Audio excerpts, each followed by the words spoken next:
Story number 1. The Night Walker. It was a bitterly cold night when Sarah first saw him.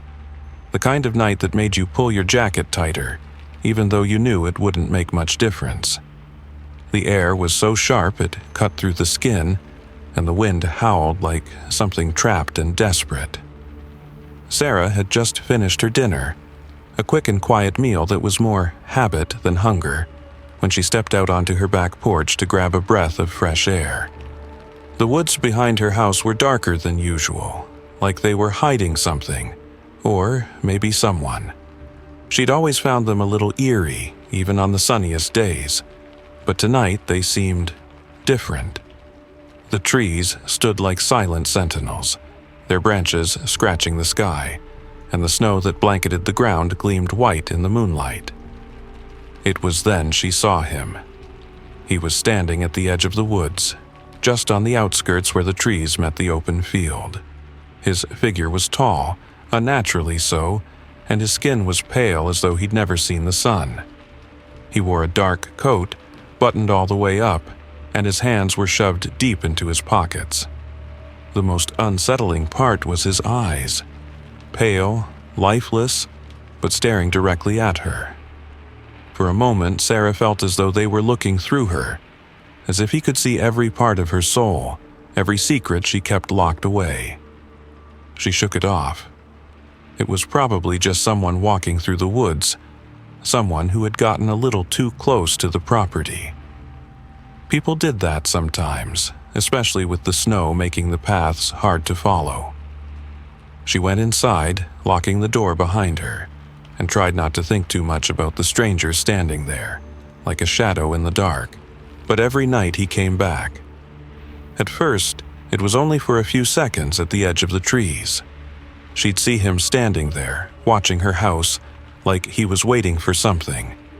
Then he started moving, shifting spots, appearing closer to the house, and sometimes further back, his figure drifting in and out of the trees as if he was testing the limits. It was always just before midnight, like clockwork. No matter where she was in the house, Sarah couldn't shake the feeling that he was never far from her sight. The thought of it crept under her skin, like an itch she couldn't scratch. Her friends said she was overthinking it. "It's just some guy walking through the woods," they told her. "You're being paranoid." But the fear gnawed at her, a constant presence. It wasn't the fact that he was there. It was the fact that he always knew exactly where she was. And then there were the nights when the trees felt too still, the snow too quiet, like everything had gone silent just to listen for her. And then, one night, he knocked on her door. It was just after midnight when the sound came. 3 slow, deliberate knocks. Sarah froze, her heart pounding in her chest. She stood in the dark hallway, the only light coming from the faint glow of the kitchen lamp. The knocking continued, each one sharper than the last. She tried to tell herself it was just the wind, maybe the branches scraping against the door, but she knew better. The knock was too human. She grabbed her phone, hands trembling, and dialed 911 without thinking. But the line went dead before it even rang once. A cold chill ran through her as she stared at the screen. The phone wasn't broken. It wasn't anything wrong with the service. It was him. The knocking stopped. She didn't open the door. There was no way she could. She pressed her back against it, her breath shallow, her mind racing. The silence stretched on for what felt like an eternity. And then she heard it again. A soft, almost imperceptible whisper, his voice, cold as the night air. "I know you, Sarah." The sound came from right outside the door. Her blood turned to ice. How could he know her name? She didn't know him, not at all. Yet, somehow, she knew he was telling the truth. His eyes, their piercing gaze, had seen everything about her. All the things she tried to hide, all the things she wished she could forget.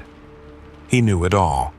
The door shook again, more violently this time, and Sarah stumbled back, tripping over her own feet.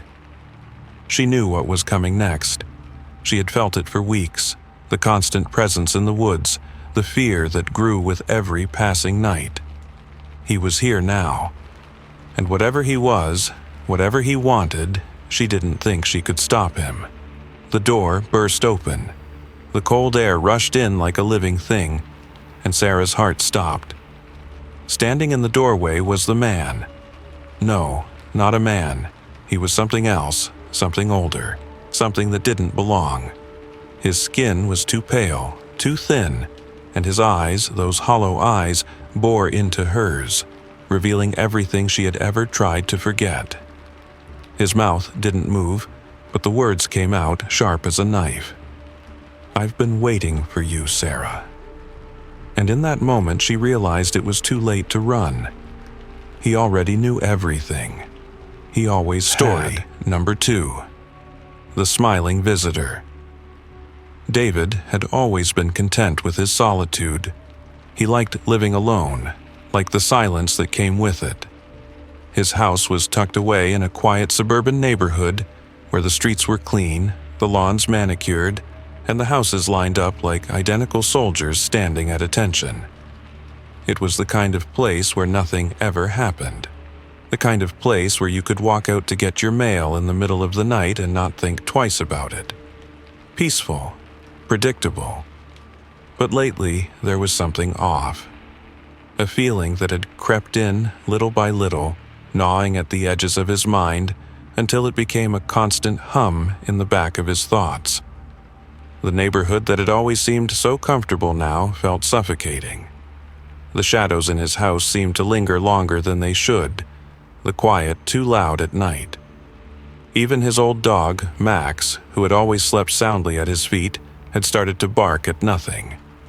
It was on one of these unnerving evenings, just after the sun had dipped below the horizon, that the knock came. David wasn't expecting anyone, which in itself was unusual. He wasn't a popular man, never had been, really. But every now and then, a neighbor would drop by for a chat or someone would show up to collect for charity. But this was different.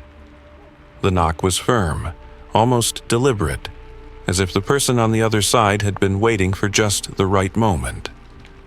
David opened the door, and there he was. A man in his late 50s, dressed in an old wool coat, his hair thin and peppered with gray. His face was pale, almost too pale, and his eyes gleamed a little too brightly under the porch light. But it was his smile that caught David off guard. It was thin, unnerving, as if it didn't quite fit his face. Not a warm smile, not a friendly one. It was something else. "I'm sorry to bother you," the man said, his voice low, almost soothing. "I'm Peter Greenfield. I knew your father." David's heart skipped a beat. His father had passed away 5 years ago, but it wasn't that which made him pause. It was the fact that Peter Greenfield didn't look like anyone David had ever seen before. The name didn't ring a bell, but there was something in the man's eyes that made David feel like he had seen him before. Something unsettlingly familiar. I don't think I know you," David said, though the words felt wrong as soon as he spoke them. His father had been a quiet man, a man who didn't really have a lot of friends, or at least none that David knew of. But Peter Greenfield's smile only widened. "I understand," Peter said, his voice taking on a soft, almost regretful tone. "But I knew him well. Your father and we were close, very close. There are things about him that no one else could know. Things only I could share with you." David didn't know what to make of that. It didn't make sense. His father had always been a mystery to him, someone who had kept his past tightly locked away. There was so much about the man David had never known. Things he'd never asked about, things he never cared to ask. But this stranger, standing in his doorway with that unnerving smile, claimed to know it all. "I don't," David began, but the words caught in his throat. Something in the man's eyes made him hesitate. Something in the way he stood, as if he had all the time in the world, waiting for David to make the next move. Peter's smile didn't falter. "I'm just here to help, David," he said gently, "to remind you of things you've forgotten, of things you need to remember." David took a step back, his instincts screaming at him to shut the door, but something held him there, like the pull of a memory just out of reach. "I don't need your help," he said, his voice firmer this time. "I'm fine, thanks." Peter Greenfield nodded, still smiling. "I understand, but I'll be around, David. Just remember, I'm here for you." And with that, the man turned and walked away, disappearing into the darkness of the street. David shut the door behind him, his heart racing. He leaned against the door for a moment, his mind spinning. There was something off about that whole encounter. The way Peter knew his name, the way he spoke about his father, it felt too intimate, too familiar. But David pushed it out of his mind. He was being paranoid, that was all. There was no reason to worry. He was just tired, that's all. That night, David couldn't sleep. The weight of the encounter lingered like smoke in the air. He kept replaying it in his mind, turning the details over and over, trying to make sense of them. He tried to shake it off, but he couldn't.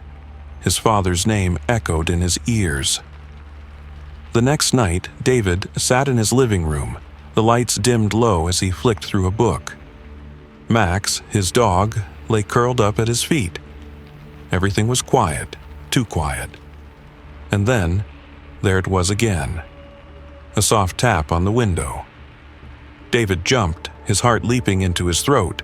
He stood up, quickly walking over to the window. At first, he saw nothing but the empty street, the dark shadows of the trees swaying in the wind. But then, there he was, Peter Greenfield, standing in his yard just outside the window, that same thin, unnerving smile on his face. His eyes locked onto David's, and the man didn't move, didn't blink, just stood there, watching. David's breath caught in his chest. He backed away from the window, his pulse pounding in his ears. He wanted to run, to scream, but all he could do was stand there, frozen in place. How did he get there? Why was he outside? But Peter Greenfield wasn't finished. The next night, and the one after that, the man appeared again. Always outside the window. Always smiling. David tried to call the police, but when they arrived, they found nothing. No sign of Peter, no trace of anyone having been there at all. As the days passed, David couldn't shake the feeling that something was closing in on him. He couldn't escape it. Peter Greenfield had become a constant presence, like a memory that refused to die. A memory of his father, perhaps. But no matter how hard David tried to forget, Peter always found a way to remind him, to haunt him. And then one night, when David went to bed, he woke up to the sound of breathing. Slow, steady. And when he turned, there was Peter Greenfield, sitting at the edge of his bed, that same thin, unnerving smile stretched across his face. "I told you," Peter whispered. "I'm here for you, David." Story number 3. The Lost Hitchhiker. Mark had been driving for what felt like hours. The road stretched out before him in a long, lonely line, the headlights of his car cutting through the darkness like a pair of pale eyes staring into the void. He was coming back from a week-long business trip, the kind that drained you more than it should. He couldn't wait to get home, to see his family, to sleep in his own bed. But the drive was taking forever. The highway was desolate, no other cars in sight, just the endless stretch of pavement leading into nothingness. The radio played nothing but static, and the only sound that filled the car was the soft hum of the engine and the occasional flick of the windscreen wipers. It was the kind of drive that made you feel small, like you were the only one left in the world. That's when he saw him. At first, Mark wasn't sure if he'd imagined it, but as he got closer, the figure on the side of the road became clearer. A man standing all alone, his thumb raised in the universal sign of a hitchhiker. Mark slowed down, glancing around. The road was empty. The man didn't seem like he belonged here, like he was out of place in the vast emptiness. But still, Mark had always been the kind of person who believed in helping others, even strangers. He pulled over. The man's face was hidden behind a thick scarf, one of those that covered most of his lower face, leaving only his eyes visible. His clothes were worn, faded, and looked like they had seen better days. But there was something else about him, something strange. An unsettling aura that seemed to seep through the windows of the car, even before Mark had said a word. The man opened the door and climbed in without saying anything. Mark hesitated for a moment, unsure why, but then the stranger just settled into the passenger seat, his hands folded neatly in his lap. "Thanks for the ride," the man finally said, his voice low and almost too calm. Mark nodded, trying to shake off the feeling of discomfort that seemed to hang in the air like a bad smell. He forced a smile and tried to make small talk. "Long trip?" Mark asked, glancing over at the man as he drove. The stranger nodded. "Been on the road for a while," he replied, his voice almost too smooth. "Couldn't tell you where I'm going, just driving." Mark frowned, the words feeling strange in his ears. "You don't know where you're headed?" The man shrugged. "Not really. I just go where the road takes me." There was a long silence, and Mark glanced over at him again. Something was off. The stranger's eyes, though mostly hidden by the scarf, seemed too focused, too intense. It was as though the man wasn't just looking at him, but studying him. Mark tried to shrug it off, thinking maybe he was just tired. "You don't mind if I ask," Mark said, his curiosity getting the better of him. "What's your name?" The man hesitated for a second, then answered, "John. John Montgomery." "Nice to meet you, John," Mark replied, though his voice felt hollow. He wasn't sure why, but something about the name didn't sit right. It felt too familiar, as though he had heard it before. They drove in silence for a while longer, the only sound the low hum of the car's engine. Mark tried to concentrate on the road, but the feeling of unease only grew stronger. He looked over at John again, the stranger sitting completely still, his eyes fixed straight ahead. "Where are you headed exactly?" Mark asked, his voice more tentative now. The stranger's answer came quickly, almost too quickly. "I'm heading to the next town up ahead. I know it's not much, but it'll do."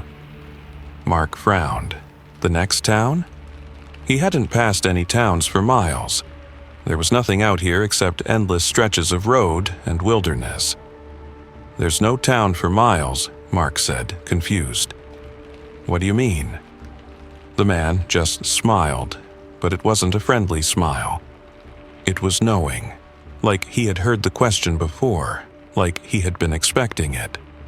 "You'll see," he said cryptically. Mark's grip on the steering wheel tightened. He glanced at the rearview mirror, but the road behind him was empty. He couldn't shake the feeling that something was wrong. Something about the man, something about this entire situation. And yet, he couldn't place his finger on it. Minutes later, they approached the next exit. It was a small town, the kind you'd miss if you blinked.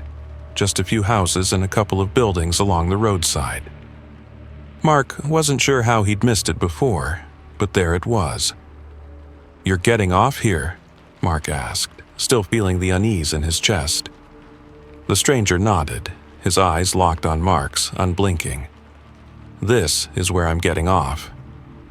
Mark pulled over near a rundown diner, the neon lights buzzing weakly in the night. He glanced at the man next to him. "Well, here we are. Good luck, John. But but when he turned to look at the passenger seat, the man was gone.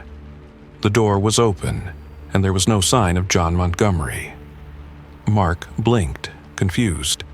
He hadn't heard the door open. He hadn't heard a thing. He quickly turned around and got out of the car, but the street was empty. No sign of the man anywhere. Mark's heart began to race, and he glanced at the diner. No one was there either. Not a single person in sight. He stood there for a moment, staring at the empty road. Had he imagined it? Had the man really been there? The feeling of unease crept up his spine again. Something didn't add up, but before he could process it, his phone rang. It was a message. He unlocked his phone, staring at the screen, his blood running cold when he saw the name. John Montgomery. The message was short, but it sent a chill through him. "I've always known where you were going." Mark dropped the phone, his mind racing. He turned around, his eyes scanning the empty street, but there was no sign of the hitchhiker, no sign of anyone. Only the echo of a voice that he couldn't shake, the feeling of someone watching him, and the undeniable knowledge that the man had never really been a stranger. Story number 4, the phone call. It was around 2:30 a.m. when the phone rang. Jenny jolted awake, her heart pounding in her chest, the ringing echoing through the quiet of her apartment. She squinted at the glowing screen, eyes still heavy with sleep. The number was unfamiliar, just a string of random digits that didn't mean anything to her. For a moment, she thought about ignoring it. Who even calls this late anymore? But something in her gut told her to pick it up. She fumbled for the phone, pressing it to her ear. "Hello?" Her voice was thick with sleep, her words slurring just slightly. There was no response, just the sound of heavy breathing on the other end. Jenny furrowed her brow, the hairs on the back of her neck standing up. The breath was slow, labored, almost like someone was standing there, just listening. She held the phone away from her ear for a second, wondering if she should just hang up. But something held her there, a sickening curiosity. "Hello?" she asked again, louder this time. "Who is this?" Nothing. The breathing continued, but it sounded different now, louder, more frantic. Her finger hovered over the hang-up button, but her hand wouldn't move. It was like the sound of the breathing was pulling her in, like a trap she couldn't escape.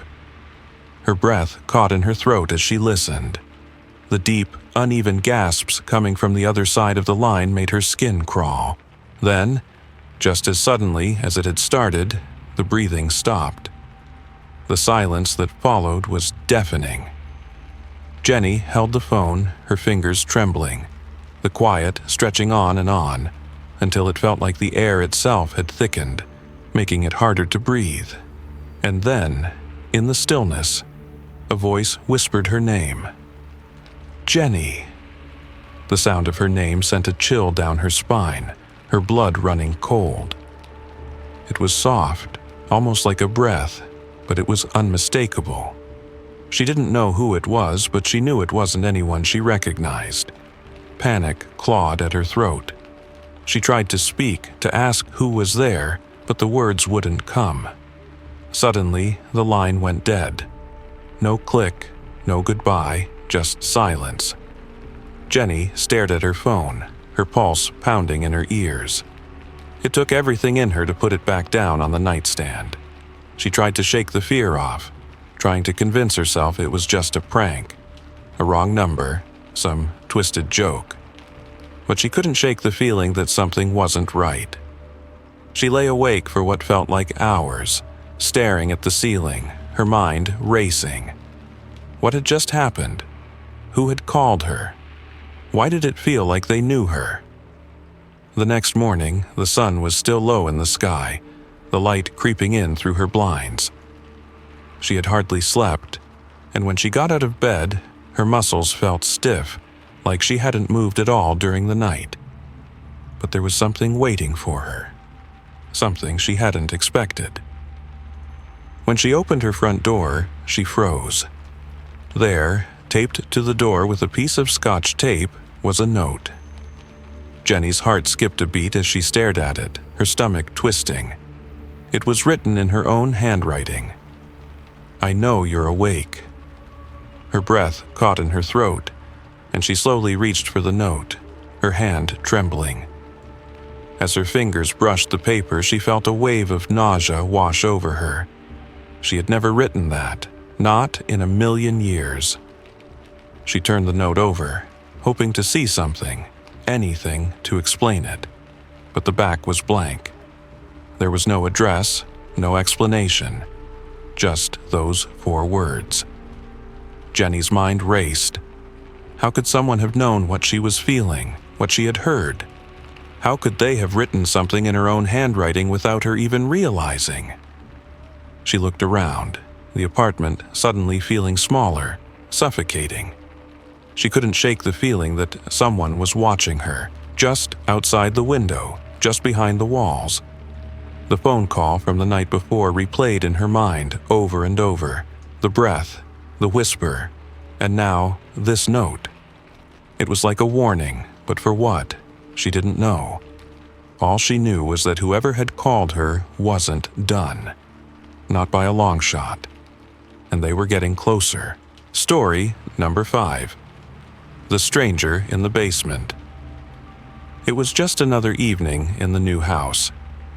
Ben had spent the whole day unpacking, sorting through boxes, and trying to make the place feel like home. It wasn't much, just a small 2-bedroom house on the edge of town, the kind of place that was quiet and cheap. Perfect for someone like him, who just needed a place to start fresh. The basement had been one of the first places he'd explored when he'd moved in. It was big, with low ceilings and old wooden beams that creaked every time the wind blew. The stairs were steep, and the light bulb at the top flickered every now and then, but it wasn't anything he couldn't deal with. At first, it was just the usual.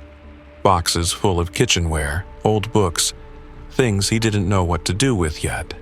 But every time he went down there, something felt off, like there was something lurking in the shadows, watching him from the corners. He'd brush it off, telling himself it was just the house settling, the strange noises that old houses tend to make. But the feeling stuck with him, a gnawing unease that wouldn't go away. Ben had been at it for hours, sorting through yet another box of things he had no real use for. His back ached, and his hands were dusty, but he was nearly finished. The basement was getting colder, and he could feel a chill in the air that didn't seem to come from anywhere in particular. He paused for a second, rubbing his eyes, and that's when he heard it. A soft, rustling sound, like someone shifting their weight. Ben froze. His heart skipped a beat. He'd been alone in the house, hadn't he? He couldn't remember anyone coming down here. No one had called or knocked on the door. The rustling came again, louder this time, and it was coming from behind him. Ben slowly turned around, his breath catching in his throat. His eyes scanned the dimly lit room, the shadows stretching along the walls in eerie angles. And then he saw him. A man, standing in the far corner of the basement. His clothes were tattered, ripped at the edges like they had been worn for years. His face was pale, his features hidden in the dim light, but his eyes, they were wide, too wide, and fixed on Ben. His grin was crooked like it didn't belong, stretching unnaturally across his face. Ben's breath caught in his chest. He took a step back, but his legs were shaking, refusing to cooperate. He opened his mouth to speak, but no sound came out. His mind raced, trying to make sense of what he was seeing. Who was this man? How had he gotten in? And why was he just standing there, smiling at him? The stranger didn't move. He just stood there, watching Ben with that same twisted grin. Ben finally found his voice, his words stumbling out in a broken whisper. "Who are you? What do you want?" The man didn't answer. He didn't need to. The silence between them stretched out, heavy and suffocating. Ben's eyes flicked around the room, looking for something, anything, to defend himself with. But there was nothing. Just boxes and old furniture, piles of things that didn't mean anything. The man took a slow, deliberate step forward. Ben wanted to scream, to run, but his feet were glued to the floor. His heart pounded in his chest, each beat louder than the last. The stranger took another step, his grin widening. And then, in a voice that sounded like it came from far away, he spoke. "You don't belong here, Ben." The words sent a shiver down Ben's spine. How did he know his name? He hadn't told anyone where he was moving. His throat tightened, and he took another shaky step back, but his foot caught on the edge of a box and he stumbled. His hands shot out to steady himself, but the basement seemed to tilt around him, the walls closing in. The stranger's eyes never left him. They followed every movement, like a predator waiting to strike. Ben opened his mouth to shout, but before the sound could escape, the man lunged forward, his grin never fading.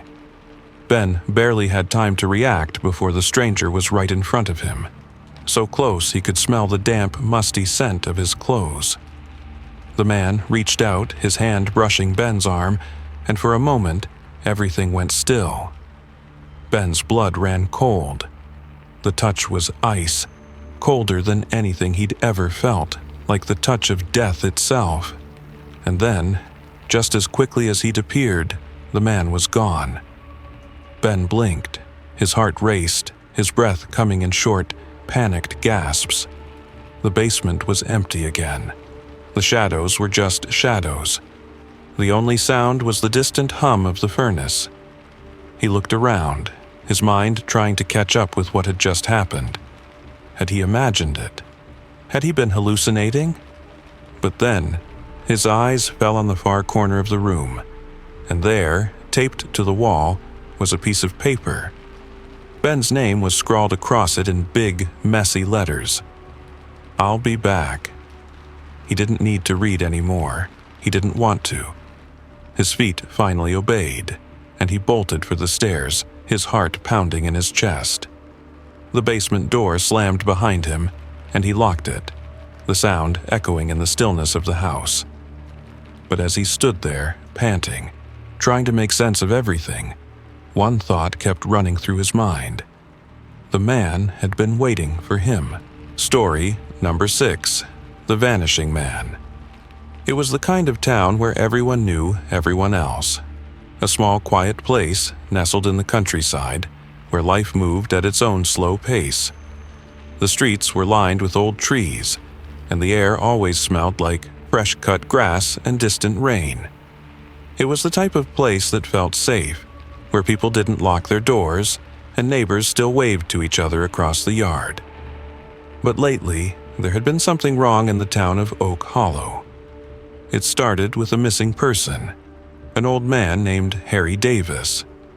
Harry had lived in the same house for decades. He was a fixture in the town, someone everyone knew. One morning, his neighbor went to check on him. The door was wide open. There was no sign of struggle, no signs that anyone had been there at all. But Harry was gone. Just gone. At first, it seemed like an accident, maybe a fall or some kind of health issue. But then it happened again. A woman, Marcy Green, vanished from her home without a trace. Her husband said she had gone out for a walk one evening and never returned. The search parties found nothing. No sign of her footsteps, no clues. Just an empty house. One by one, people began to disappear. There was no pattern, no obvious connection. But there was always one thing people remembered. There was always a man. A tall, thin figure standing at the edge of the woods or by the side of the road just before someone vanished. He wore a wide-brimmed hat, and that's all anyone could say about him. No one remembered his face. In fact, no one could even say for sure that they had seen him clearly. It was as if the man was a shadow, something you could never fully look at. Lisa Mitchell, a reporter for the local paper, had grown up in Oak Hollow. She knew these people. These were her neighbors, her friends. But the disappearances were starting to shake her. She had seen too many missing person reports, too many empty houses, and it was starting to get to her. She couldn't just sit back and write stories about it.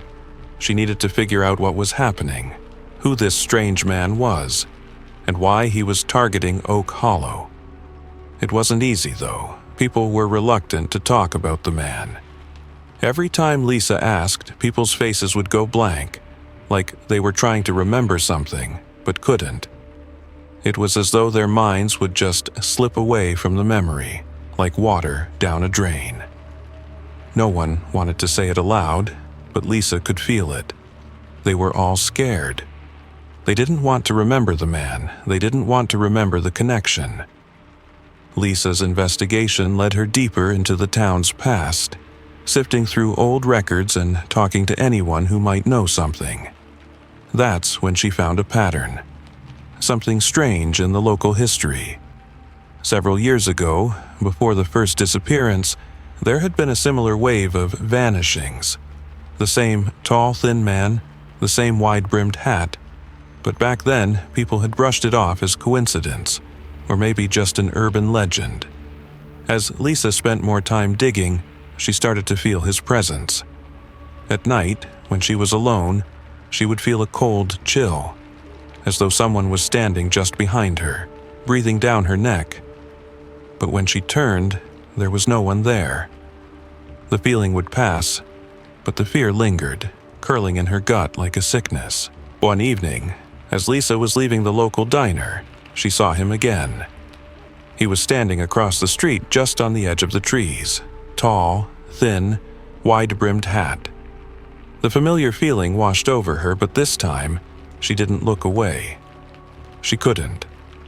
She watched him as he stood there, his form outlined against the darkening sky.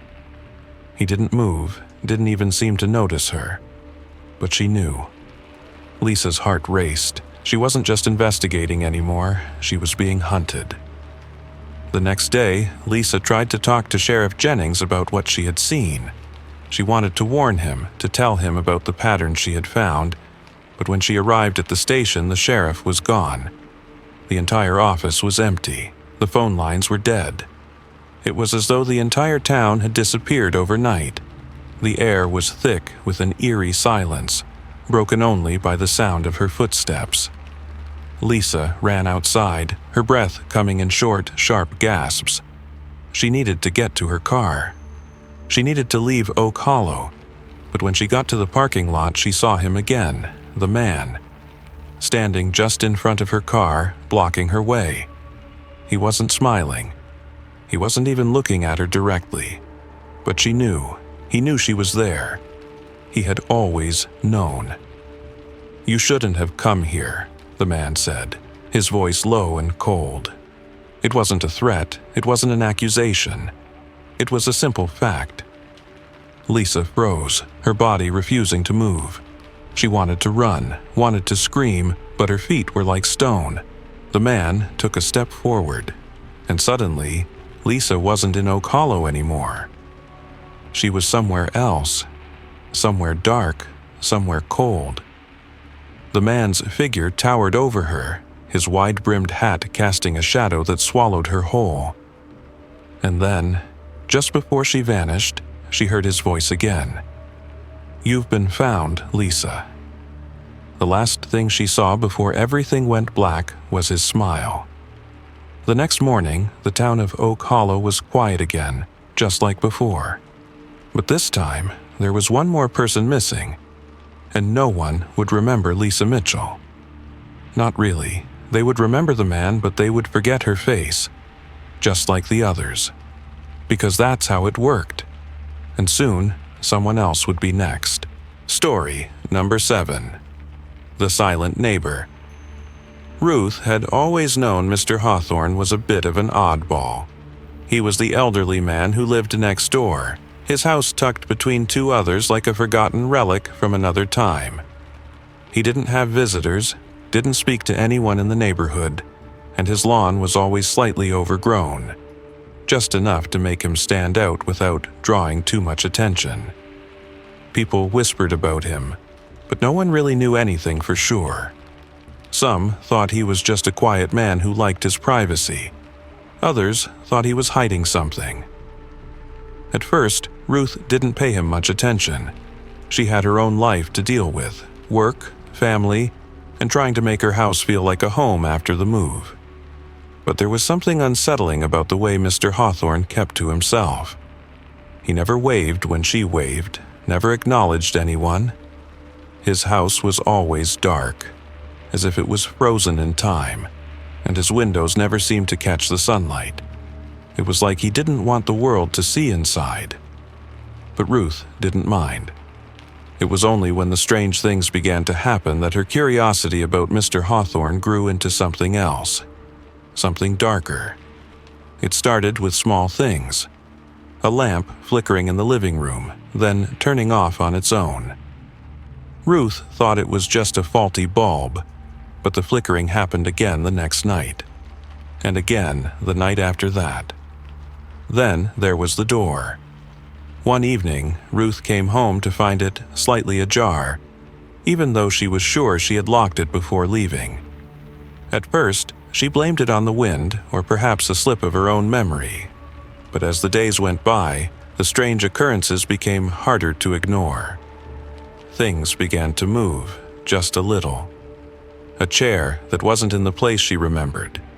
A glass that was no longer on the counter where she'd left it. She tried to rationalize it. Maybe it was stress from her new job, or maybe she was just tired. But the unease continued to gnaw at her, especially when she began hearing soft scratching sounds at night. Faint but constant, as though someone, or something, was tapping at the walls. Then came the night when she saw Mr. Hawthorne standing at his window. It was late, around midnight. Ruth had just gotten into bed and was drifting off to sleep when something made her look out the window. Her eyes caught the faint glow of light from next door. The curtains in Mr. Hawthorne's window were drawn back, just enough for her to see him standing there, staring directly at her.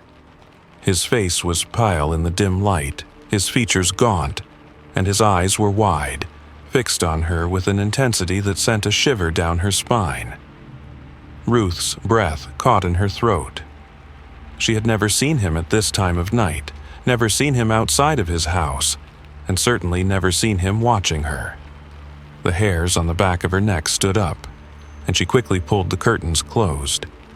But that feeling of being watched wouldn't go away. It lingered in the pit of her stomach, a cold weight that made her skin crawl. The next morning, Ruth didn't know what to think. Maybe it was just her imagination. Maybe she was reading too much into it, but she couldn't shake the feeling that something wasn't right. She decided to go next door to talk to him, to finally find out what was going on. The door creaked when she knocked, and after a long pause, Mr. Hawthorne opened it just a crack. He didn't say anything, didn't acknowledge her presence with so much as a nod. He just stood there, his frail figure blocking the doorway, his eyes still as wide as they had been the night before. "Mr. Hawthorne," Ruth began, trying to keep her voice steady. "I've been noticing some strange things happening in my house, and She stopped herself. It sounded silly even to her.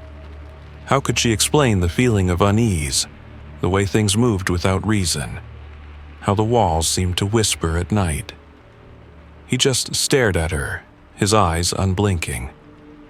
"I was wondering if maybe you've heard or seen anything strange around here," she finished, her voice trailing off. There was a long silence before he spoke, his voice barely above a whisper, like he hadn't spoken in years. "You shouldn't have come." Ruth frowned, unsure if she had heard him right. "What do you mean? What's going on?" He didn't answer, but his gaze shifted past her, like he was looking at something behind her, something in the air that she couldn't see. Suddenly, before she could say anything more, he stepped aside and motioned for her to come in. Ruth hesitated, but something in his eyes told her she had no choice.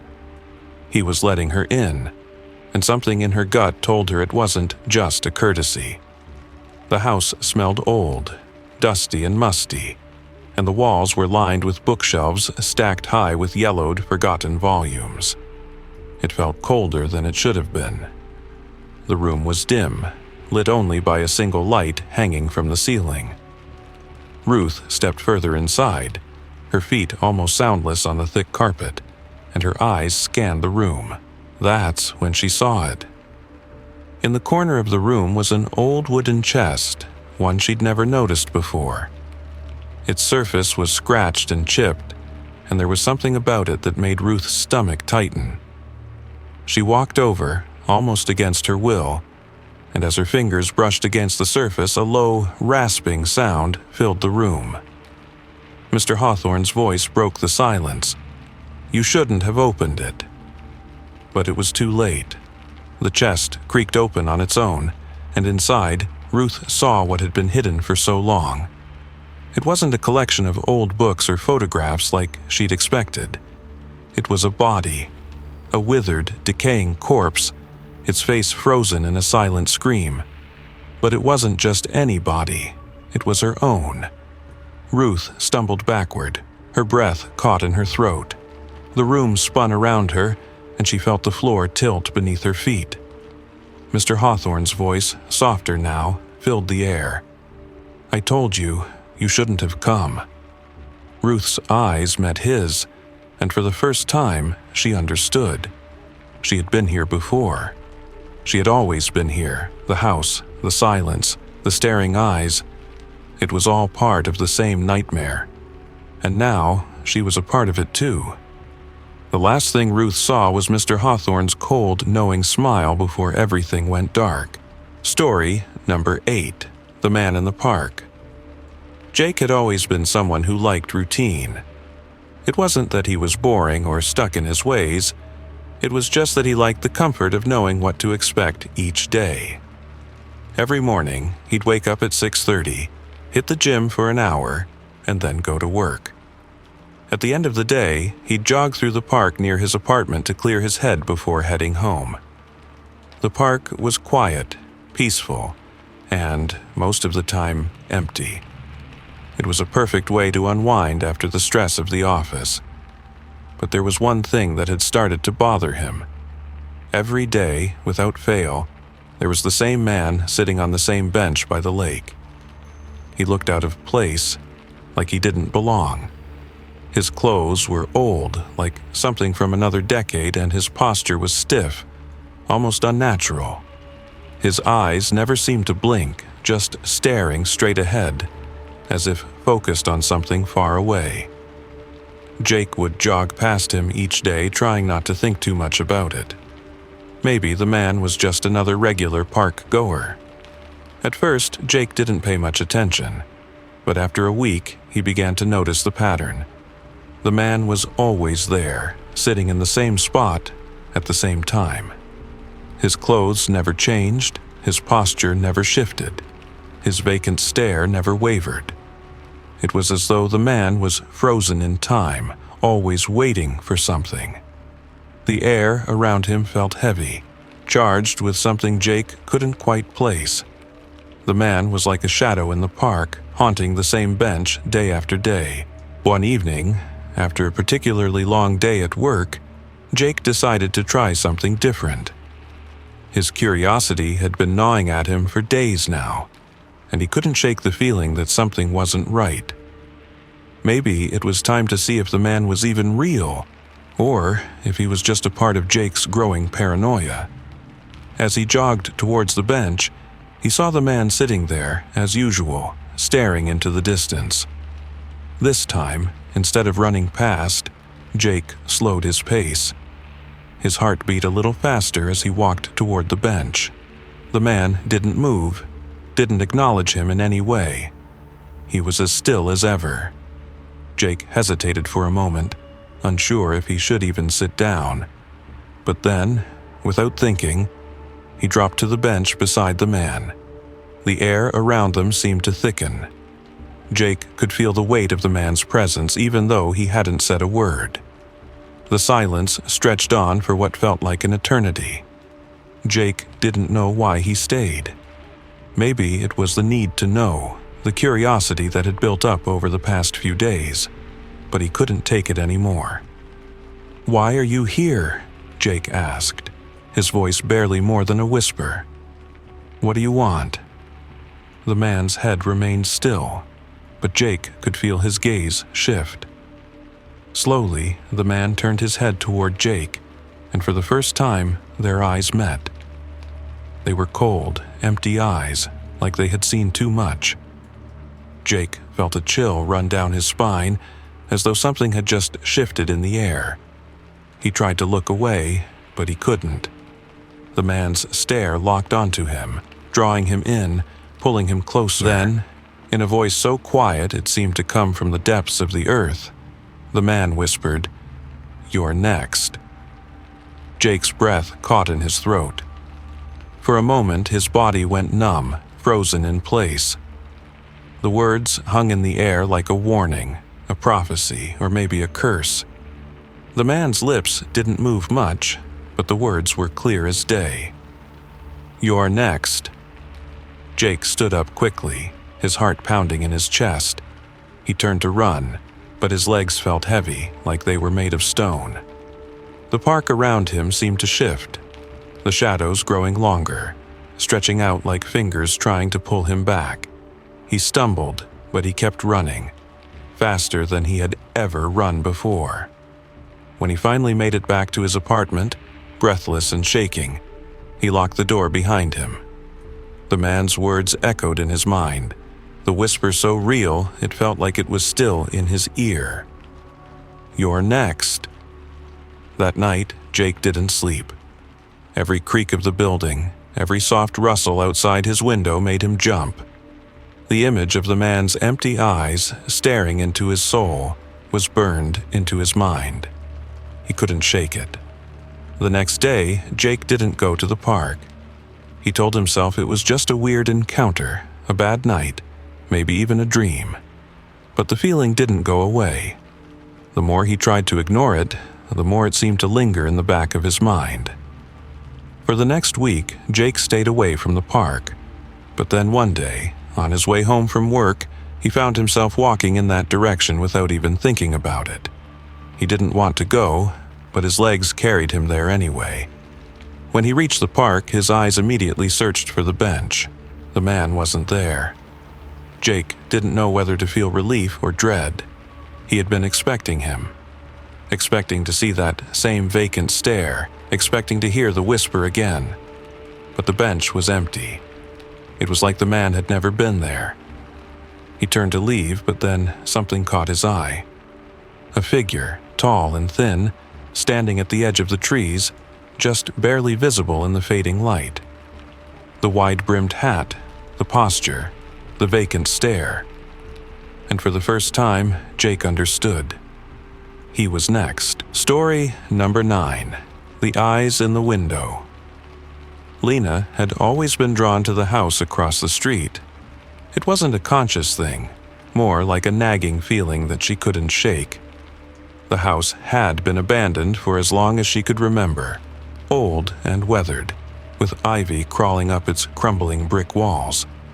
The windows were always dark, the kind of darkness that felt alive, like the house itself was holding its breath. But there was one window on the upper floor, always different. Every night when Lena would come home from work or close the blinds to go to bed, she would catch a glimpse of them, eyes. 2 eyes staring at her from the window. It didn't matter what time it was, they were always there. Cold, unblinking, and they seemed to follow her, tracking her movements as if they knew where she was, even when she was out of sight. At first, Lena thought it was just her imagination, maybe the shadows playing tricks on her after a long day. But as the days passed, it started to feel too real to be a mistake. She'd leave for work in the morning, and when she came home, those eyes would be waiting for her.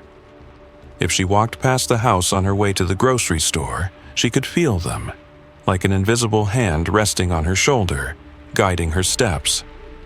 It was as though the eyes were watching her every move, no matter where she went. Lena tried to ignore it. She would tell herself it was just an old house, an old building with too much history, too much loneliness. But she couldn't help it.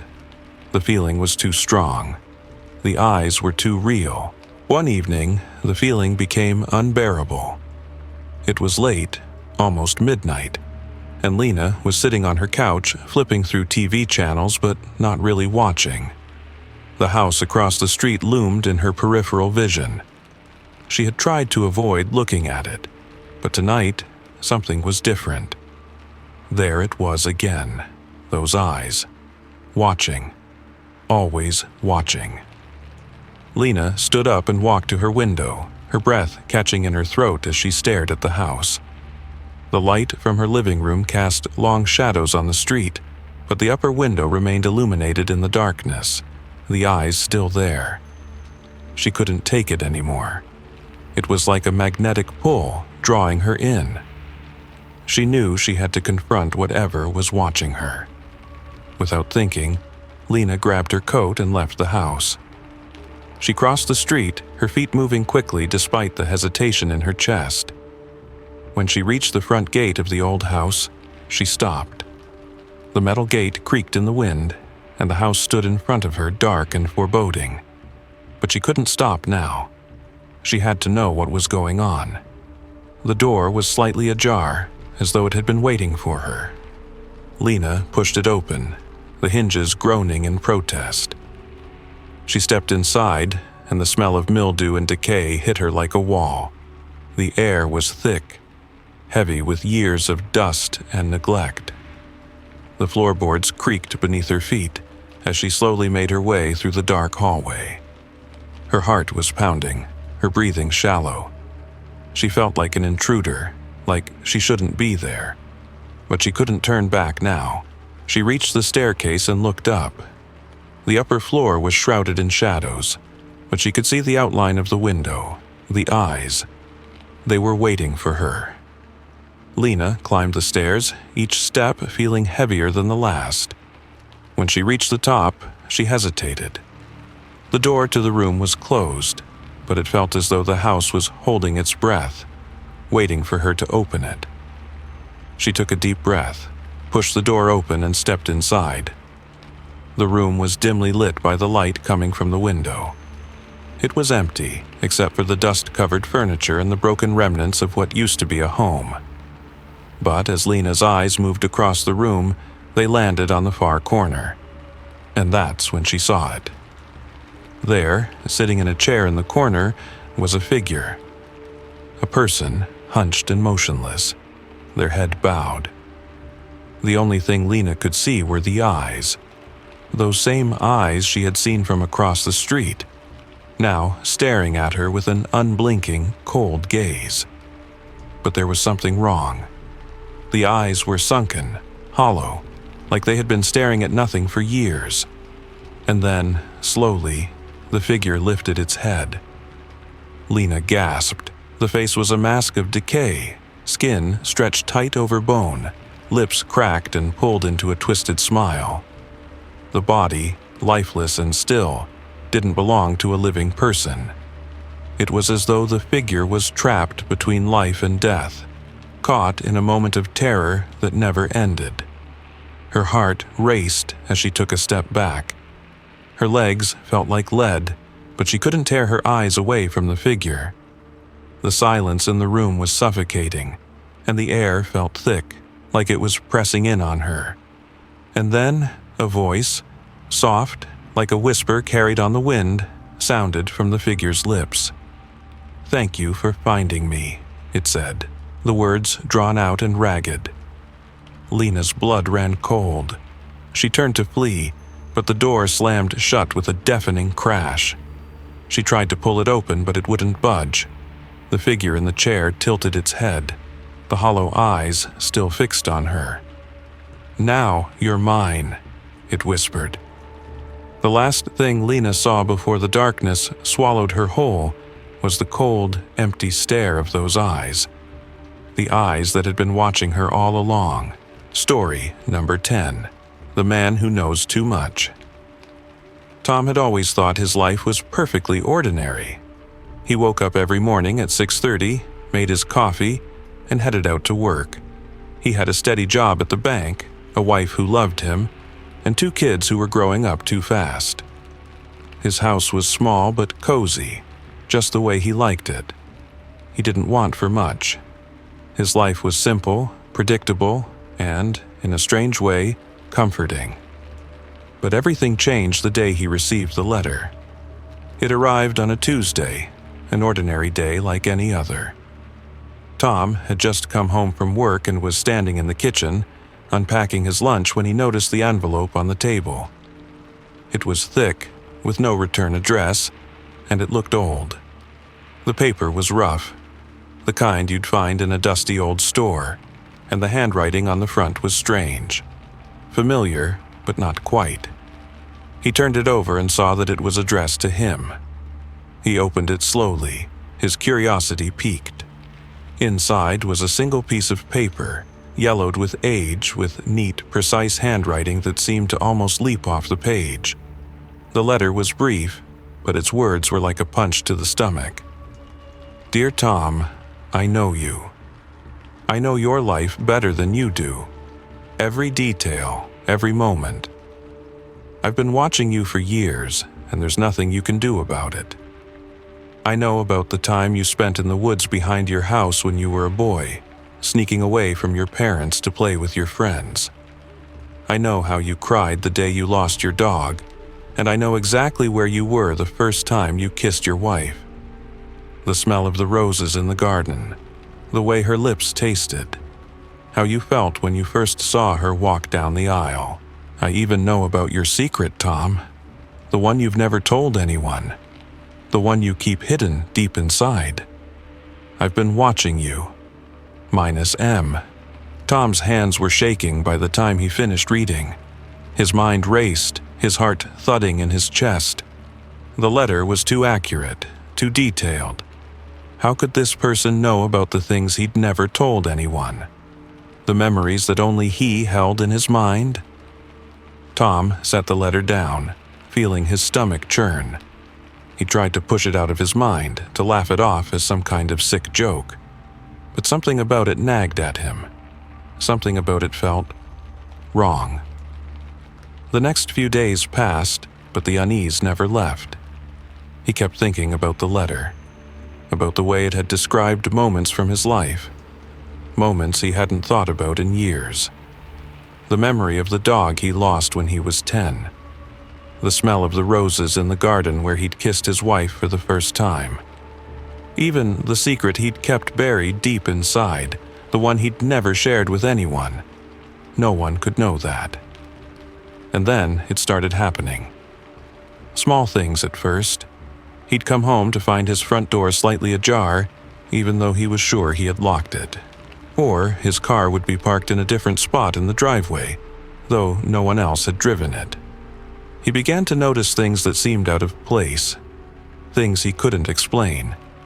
His wife, Emily, noticed it too.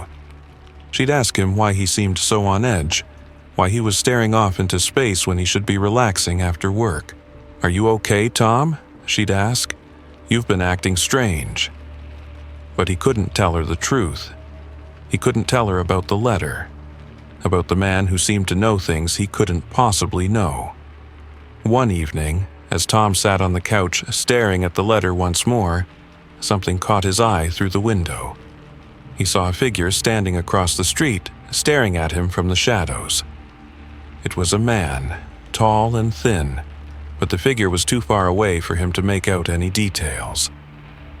Tom felt a cold shiver crawl up his spine. The figure didn't move.